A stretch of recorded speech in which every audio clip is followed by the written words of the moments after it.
আপনি নিজেকে মহিলা মনে করে নিজেকে ঘরের ভিতর আড়াল করে রাখেন, যদি চক্ষু লজ্জার খাতিরে নিজের মুখকে বন্ধ করে রাখেন, কথা না বলেন, আপনার পাওনা যদি আপনি না চান, আপনার অধিকারের কথা যদি আপনি না বলেন, তাহলে আমরা যারা পুরুষ এখানে আপনাদেরকে আমরা সেভাবে মূল্যায়ন করতে শিখিনি।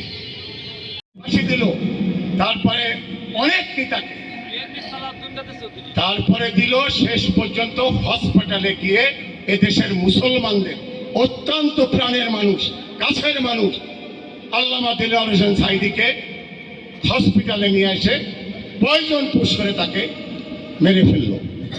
সেই জামাত কি করছে, 5 তারিখের পরে আওয়ামী লীগের বাড়ি বাড়ি যে বলতেছে, ভাই তোমাকে বিএনপি মারতেছে, আমরা ঠেকাচ্ছি, তোমরা ভয় পেয়ে না, আমরা তোমাকে পাশে আছি, তোমাকে বিএনপি দাবড়াচ্ছে, আমরা তোমাদের পাশে আছি, শেল্টার দিচ্ছি। কেন জানেন? শুধু 2টো ভোটের জন্য। আমার দলের সব নেতারে মেরে ফেলে দিল যে দল, সেই দলের বাড়ি পাহারা দিচ্ছি আমি। এবং তারা ইদানিং তারা অত্যন্ত সাম্প্রদায়িক দল, অসাম্প্রদায়িক দল। তাদের কাছে একটি কথা, সেটা হচ্ছে তারা মুসলমান, তারা সাম্প্রদায়িক দল। কিন্তু এখন আমার হিন্দু ভাইদের বাড়ি গিয়ে যে তাদের গুণগান গাচ্ছে, পূজায় যাচ্ছে, গীতা পাঠ করতেছে, মঞ্চে বসে বক্তৃতা দিচ্ছে, প্রসাদ খাচ্ছে। কেন? ভোটের জন্য। তাই আমি বিএনপির যারা আছে তাদেরকে একটি অনুরোধ করে যাব, যারা অত্যাচারী আওয়ামী লীগ, যারা জুলুম করেছে, অত্যাচার করেছে, যারা মারধর করেছে, হামলা মামলা দিয়েছে, জমি কেড়ে নিয়েছে, ঘের কেড়ে নিয়েছে, তাদের সাথে কোনো আপোষ নাই, তাদের আমরা ছাড় দেব না।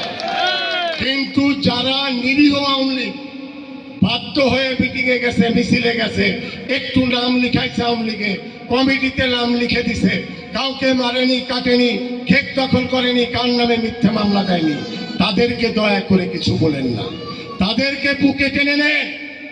যদি ভোটে জিততে চান, তাদের বাড়ি বাড়ি গিয়ে বলেন, বিএনপি যদি ক্ষমতায় আসে, তোমরা এই দেশে নিরাপদে শান্তিতে থাকবে, আমরা তার গ্যারান্টি দিচ্ছি, আমরা তার দায়িত্ব নিচ্ছি। পারবেন না কথা বলতে? বিএনপির নেতারা একথা বলতে হবে।